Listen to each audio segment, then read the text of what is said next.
నిరుద్యోగులకు CM YS Jaganmohan Reddy ప్రభుత్వం good news చెప్పింది. సంక్రాంతి తర్వాత డిఎస్సి నోటిఫికేషన్ ఉంటుందని విద్యాశాఖ మంత్రి బొత్స సత్యనారాయణ వెల్లడించారు. ఇప్పటికే సీఎం వైఎస్ జగన్ తో డిఎస్సి పోస్టుల గురించి చర్చించడం జరిగిందని, ఎన్ని పోస్టులు ఉంటాయనేది త్వరలోనే ప్రకటిస్తామని మంత్రి బొత్స అన్నారు.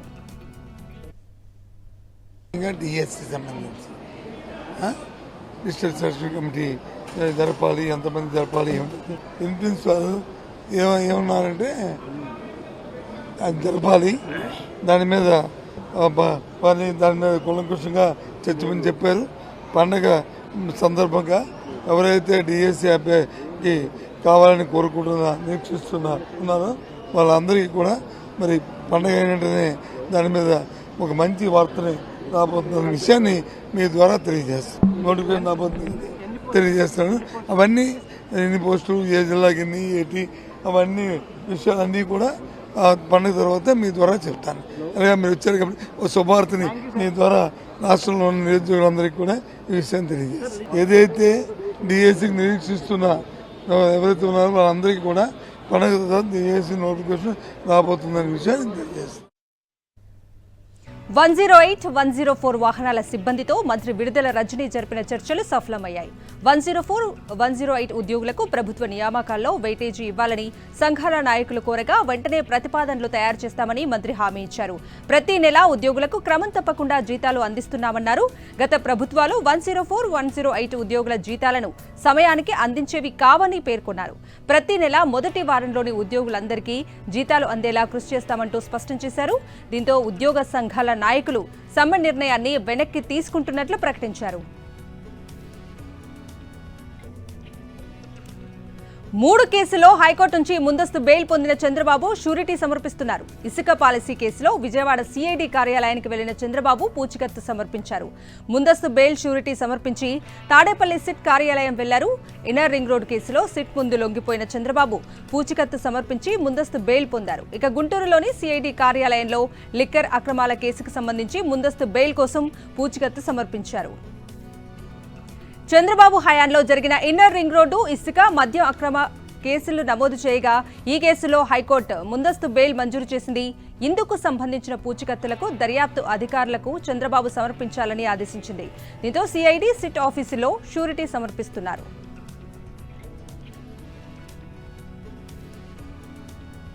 తాడిగడ వద్ద చంద్రబాబుకు చేదు అనుభవం ఎదురైంది. పెనమలూరు ఎమ్మెల్యే పార్థసారథికి వ్యతిరేకంగా బోడే ప్రసాద్ వర్గీయులు నినాదాలు చేశారు. పెనమలూరు సీటు పార్థసారథికి కేటాయించొద్దని నినాదాలు చేశారు. పార్థసారథి టీడీపీలో చేరిక నేపథ్యంలో బోడే ప్రసాద్ వర్గం ఆందోళన చేపట్టారు.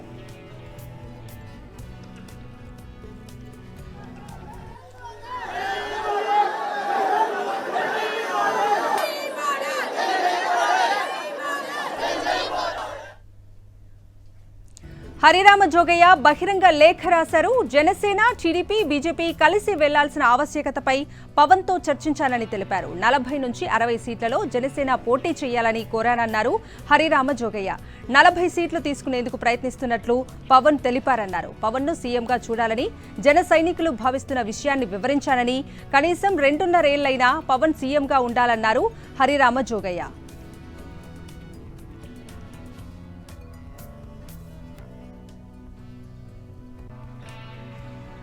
వచ్చే ఎన్నికల్లో దొడ్డిదారి రాజకీయాలకు తెరలేపారు పచ్చ పార్టీ అధినేత చంద్రబాబు. జనసేన నేతలకు టికెట్లు దక్కకుండా ఆ పార్టీ నుంచి కూడా టీడీపీ అభ్యర్థులే పోటీ చేసేలా కుయుక్తులకు తెరలేపారు.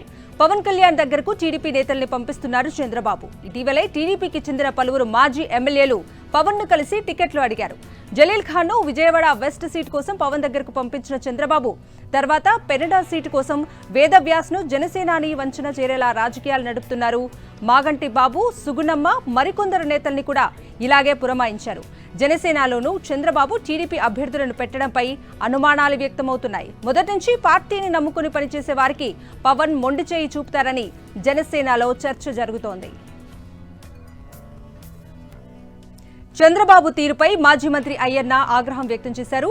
3 నెలల నుంచి అపాయింట్మెంట్ అడుగుతున్నా చంద్రబాబు పట్టించుకోవటం లేదని ఆవేదన వ్యక్తం చేశారు. పార్టీలో అడుగడుగునా అవమానిస్తున్నారని ఆవేదన చెందారు. గత కొన్ని రోజులుగా చంద్రబాబు సమావేశాలకు సైతం అయ్యన్న దూరంగా ఉన్నారు. పార్టీ కార్యాలయంలో జరిగిన బీసీ పంచాయతీరాజ్ సమావేశాలకు సైతం గైర్హాజరయ్యారు. చంద్రబాబు తుని బహిరంగ సభకు సైతం మొహం చాటేశారు. పార్టీ కార్యక్రమాల సమాచారాన్ని తనకు ముందుగా ఇవ్వలేదని మండిపడ్డారు.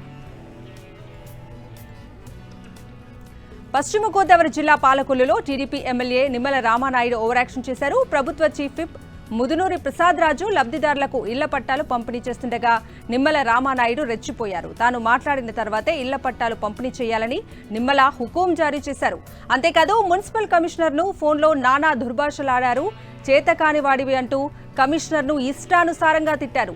నిమ్మల తీరును కవర్ చేస్తున్న సాక్షి ప్రతినిధిపైన నిమ్మల దురుసుగా ప్రవర్తించారు.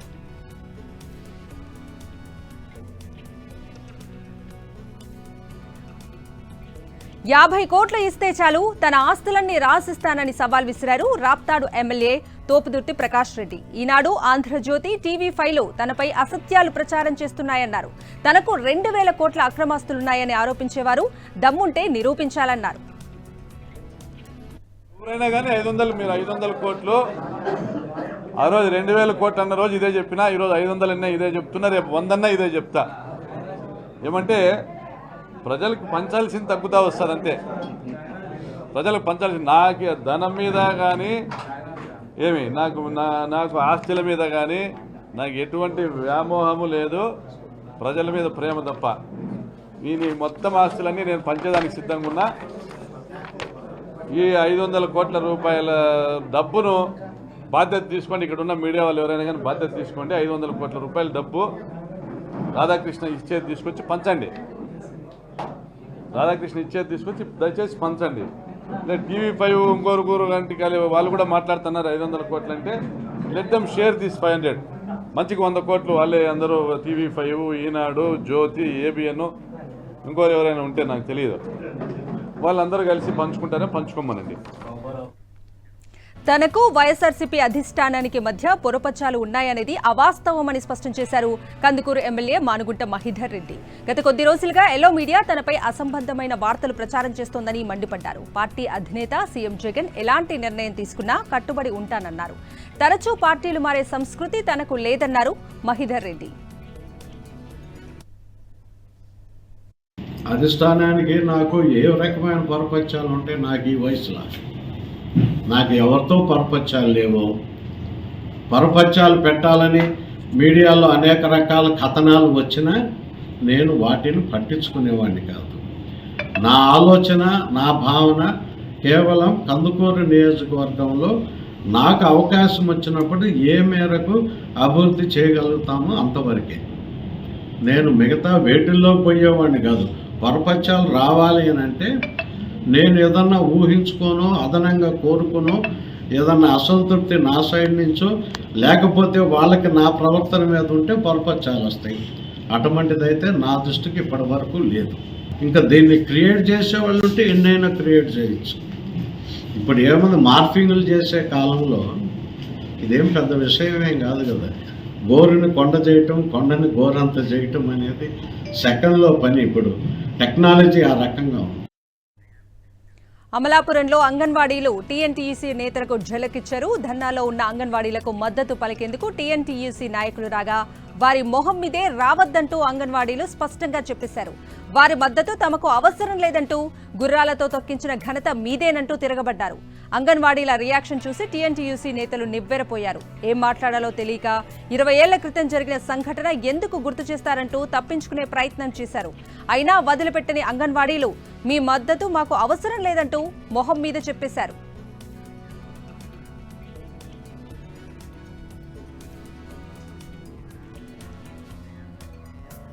రాష్ట్ర ప్రజలు, ప్రపంచవ్యాప్తంగా ఉన్న తెలుగు ప్రజలకు సీఎం వైఎస్ జగన్ సంక్రాంతి శుభాకాంక్షలు తెలిపారు. సంక్రాంతి అంటేనే అచ్చ తెలుగు పండుగ, గ్రామానికి నూతన శోభను తెచ్చే పండుగ, మన సంస్కృతి సాంప్రదాయాలను ప్రతిబింబించే పండుగ, పల్లెల పండుగ, రైతుల పండుగ, మన పాడి పంటల పండుగ, ప్రపంచంలో ఎక్కడ ఉన్నా స్వగ్రామాలకు తిరిగి వెళ్లి తమ కుటుంబం సాంస్కృతిక మూలాలకు విలువనిచ్చే పెద్ద పండుగ అని సీఎం వైఎస్ జగన్ చెప్పారు. భోగి మంటలు, రంగవల్లులు, హరిదాసుల కీర్తనలు, గంగిరెద్దుల ఆటలు, గాలిపటాల సందళ్లు, పైరుపచ్చల కలకలలు, రైతు లోకిళ్లలో ధాన్యం రాసులు, పిండి వంటల గుమగుమలు, బంధుమిత్రుల సందళ్లతో కనువిందు చేసే మనందరి పండుగ సంక్రాంతి అన్నారు.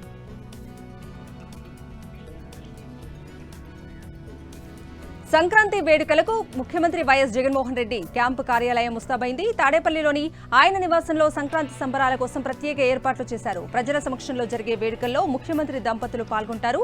100 ఏళ్ల క్రితం తిరుమల ఏ విధంగా ఉంటుందో అదే తరహాలో క్యాంప్ ఆఫీస్లో ప్రత్యేకంగా సెట్టింగ్ను ఏర్పాటు చేశారు. రాష్ట్రంలోని ప్రముఖ దేవాలయాల సెట్టింగ్లు అందరినీ ఆకట్టుకుంటున్నాయి. అచ్చమైన పల్లె వాతావరణాన్ని తలపించేలా తీర్చిదిద్దారు.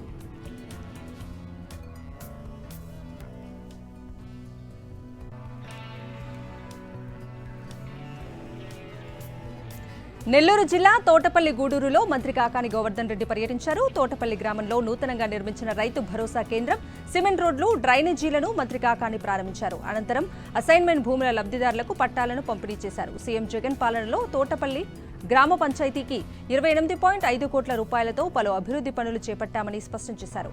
ఇక సోమిరెడ్డి చంద్రమోహన్ రెడ్డి ఫ్రస్ట్రేషన్లో పిచ్చి పిచ్చి ఆరోపణలు చేస్తున్నారని, నిత్యం అవినీతిమయంలో ఉండే సోమిరెడ్డి ఇలాంటి వ్యాఖ్యలు చేయటం సిగ్గుచేటంటూ ఫైర్ అయ్యారు.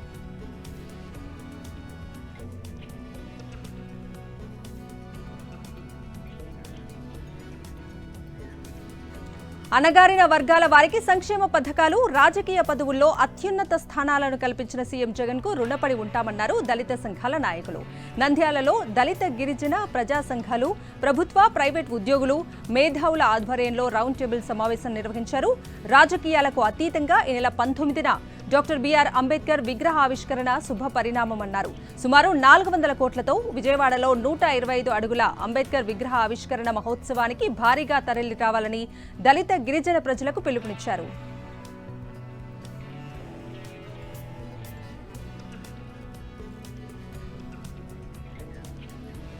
హైదరాబాద్ వయా మిర్యాలగూడ, విజయవాడ నూతన పారిశ్రామిక కారిడార్ ఏర్పాటుకు ఆమోదం తెలపాలని కేంద్ర పరిశ్రమలు, వాణిజ్య శాఖ మంత్రి పీయూష్ గోయల్ కు సీఎం రేవంత్ రెడ్డి విజ్ఞప్తి చేశారు. హైదరాబాద్ నాగ్పూర్ పారిశ్రామిక కారిడార్ కు కేంద్ర ప్రభుత్వం తుది అనుమతులు మంజూరు చేయాలని కోరారు. కేంద్రం తుది అనుమతులు మంజూరు చేస్తే రాష్ట్రానికి 2,300 కోట్లు విడుదలవుతాయన్నారు. హైదరాబాద్ వరంగల్ పారిశ్రామిక కారిడార్లో ప్రాధాన్యత అంశంగా ఫార్మాసిటీని గత ప్రభుత్వం ప్రతిపాదించిందని, దానిని ఉపసంహరించుకుని నూతన ప్రతిపాదనలు పంపేందుకు అనుమతించాలని కేంద్ర మంత్రిని సీఎం రేవంత్ రెడ్డి కోరారు.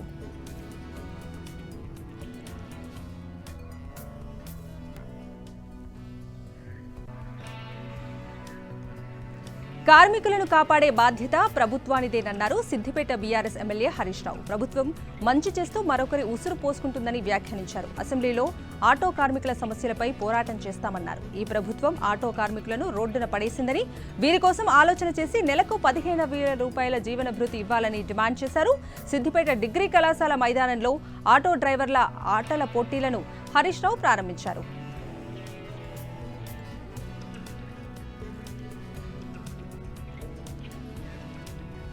తెలంగాణ ప్రజలకు సంక్రాంతి శుభాకాంక్షలు తెలిపారు సీఎం రేవంత్ రెడ్డి. పాత నిర్బంధపు చీకట్లను రూపుమాపే కొత్త కాంతులు ఇంటింటా వెల్లివిరియాలని సీఎం రేవంత్ ఆశాభావం వ్యక్తం చేశారు.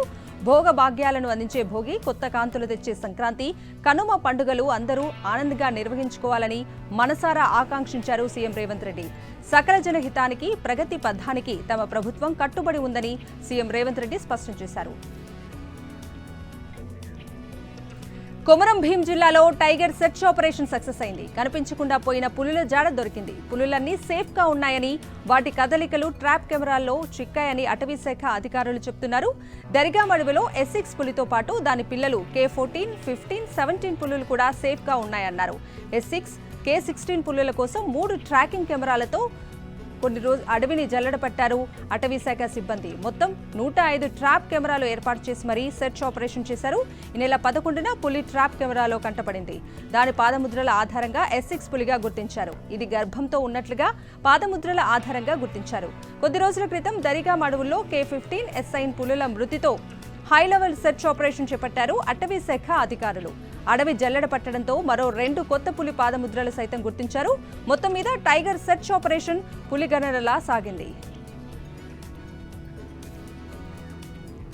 నారాయణపేట జిల్లాలో చిరుతల సంచారం కలకలం రేపుతున్నాయి. దామరగిద్ద మండలం కంసన్పల్లి, వత్తుగుండ్ల గ్రామాల మధ్య 3 చిరుతలు సంచరించినట్లు స్థానికులు చెబుతున్నారు. తల్లితో పాటు 2 పిల్ల చిరుతలు ఉన్నట్లు గుర్తించిన స్థానికులు పోలీసులకు సమాచారం అందించారు. అయితే జన సంచారం చూసి 2 చిరుతలు అడవిలోకి వెళ్లిపోయాయి. మరో చిరుత అక్కడే ఉండిపోయింది. నిస్సహాయ స్థితిలో ఉన్న తల్లి చిరుత వద్ద స్థానికులు సెల్ఫీలు దిగేందుకు ఎగబడ్డారు.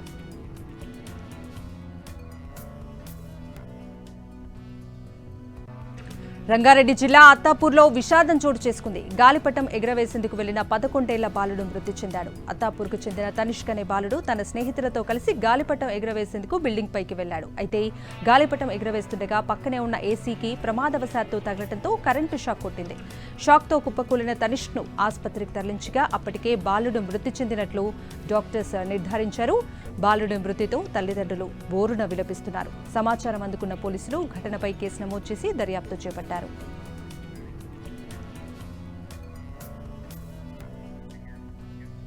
విపక్షాల కూటమి ఇండియాకు బ్లాక్ చీఫ్ గా కాంగ్రెస్ అధ్యక్షుడు మల్లికార్జున ఖర్గే ఎంపికయ్యారు. శనివారం ఇండియా బ్లాక్ నేతలు వర్చువల్ సమావేశం నిర్వహించారు. ఈ సందర్భంగా ప్రతిపక్షాల కూటమికి ఎవరు నేతృత్వం వహించాలి అన్న దానిపై చర్చ జరిగింది. అయితే కాంగ్రెస్ కు చెందిన నేత ఒకరు కూటమి కన్వీనర్ పదవిని చేపట్టాలని రేస్లో ఉన్న బీహార్ సీఎం నితీష్ కుమార్ సూచించారు. దీంతో ఇండియా బ్లాక్ చైర్పర్సన్ గా కాంగ్రెస్ అధ్యక్షుడు మల్లికార్జున ఖర్గేను ఎన్నుకున్నారు. త్వరలో జరగనున్న లోక్సభ ఎన్నికల్లో సీట్ల పంపిణీ, బీజేపీని ఓడించేందుకు అనుసరించాల్సిన వ్యూహాలపై వర్చువల్ సమావేశంలో నేతలు చర్చించుకున్నారు. అలాగే జనవరి 14న మణిపూర్లో ప్రారంభం కానున్న రాహుల్ గాంధీ భారత్ జోడో న్యాయయాత్ర, అందులో ప్రతిపక్షాలు పాత్ర ఏంటన్న అంశాలపై కూడా చర్చ జరిగినట్లు తెలుస్తోంది.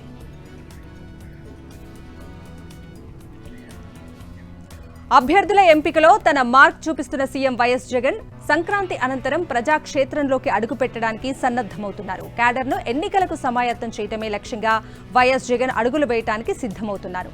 దీంట్లో భాగంగానే 2024 ఎన్నికల సాంగ్ను వైఎస్ఆర్సీపీ సోషల్ మీడియా విడుదల చేసింది.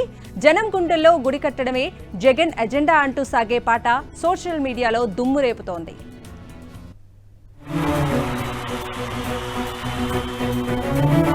మీ ఇంట్లో మీ బిడ్డ వల్ల మీకు మంచి జరిగి ఉందా లేదా అన్నది మాత్రమే ఆలోచన చేయండి. మీ ఇంట్లో మీ బిడ్డ వల్ల మీకు మంచి జరిగి ఉంటే మాత్రం మీ బిడ్డకు సైనికులుగా మీరే నిలవండి అని చెప్పి సందర్భంగా కోరుతా ఉన్నా. ఇచ్చిన మాట తప్పితే ఓటు వేయొద్దని చెప్పిన దమ్మున్నడు జగను. చెప్పిన మాట చెప్పినట్టుగా చేసిన మా రాజన్న కొడుకుర జగను.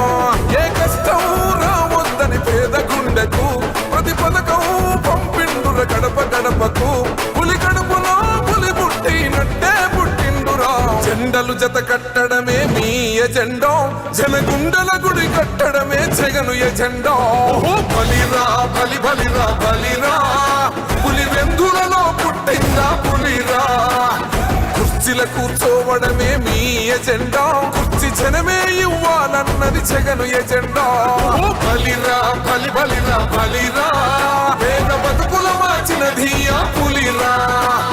గవర్నెన్స్ లో ఎప్పుడు చూడని అభివృద్ధి ఈ రోజు జరుగుతా ఉంది. మొట్టమొదటిసారిగా స్కూళ్లు మారుతా ఉన్నాయి, రూపురేఖలు మారుతా ఉన్నాయి. హాస్పిటల్స్ కు మొట్టమొదటిసారిగా ప్రివెంటివ్ కేర్ అన్నది దేశానికే పరిచయం చేస్తా ఉన్నాం బుల్లెట్ క్లినిక్స్ ద్వారా. ఈ 4 సంవత్సరాల కాలంలోనే ఏకంగా మా అన్న ప్రభుత్వంలో మరో 4 సీపోర్ట్స్ ఈ రోజు వేగంగా కట్టడం జరుగుతా ఉంది అని కూడా చెప్పండి. భయమెరుగని ఆ పేరుకు హడలు, అసలంచబోడు ఎవడికి మెడలు. ఆయనెదురుగా కొడుతున్నారు తొడలు, వేసుకుంటారు రా తప్పక చెడలు. పేదోడి కంచౌల 4 మెతుకుల కోసం ప్రజా సంకల్ప యాత్ర చేసి గెలిసిన యుద్ధం. సీమ పౌరుషం పక్కన పెట్టిండుల పేదల కోసం. జెండలు జత కట్టడమే మీ ఎజెండా, జనగుండల గుడి కట్టడమే జగను ఎజెండా. బలిరా బలి బలిరా బలిరా, పులి వెందులలో పుట్టిందా పులిరా. కుర్చీల కూర్చోవడమే మీ ఎజెండా, కుర్చీ జనమే ఇవ్వాలన్నది జగను ఎజెండా. బలిరా బలి బలిరా బలిరా, పేద బతుకుల మార్చినది ఆ పులిరా.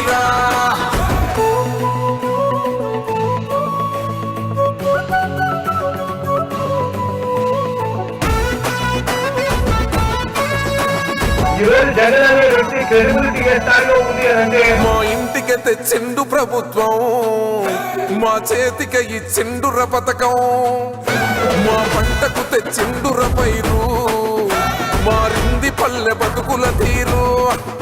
రైతు పూలన్నల నేత కదర మన జగనన్నో, అదృష్టం మన తోడై ఉన్నడు రాజన్నో. మీ కుట్రలకు నిందలకు లొంగడు జననేతరా, జెండలు జత కట్టడమే మీ ఎజెండో, జనగుండల గుడి కట్టడమే జగను ఎజెండో. బలిరా బలి బలిరా బలిరా, పులి వెందులలో పుట్టిందా పులిరా. కుర్చీల కూర్చోవడమే మీ ఎజెండా, కుర్చీ జనమే ఇవ్వాలన్నది జగను ఎజెండా. బలిరా బలి బలిరా బలిరా, వేద బతుకుల మార్చినది ఆ పులిరా.